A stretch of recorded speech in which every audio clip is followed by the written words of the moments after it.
You ask Tiger to solve. This deals with linear equations with one unknown. The final result is x equals 2. Let's solve it step by step. Group all x terms on the left side of the equation. Subtract 15x from both sides. Group like terms. Simplify the arithmetic.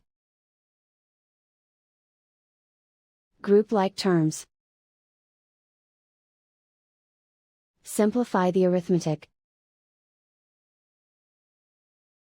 Group all constants on the right side of the equation. Add 7 to both sides. Simplify the arithmetic.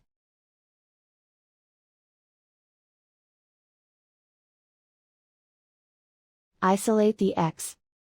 Divide both sides by 4. Simplify the fraction. Find the greatest common factor of the numerator and denominator. Factor out and cancel the greatest common factor.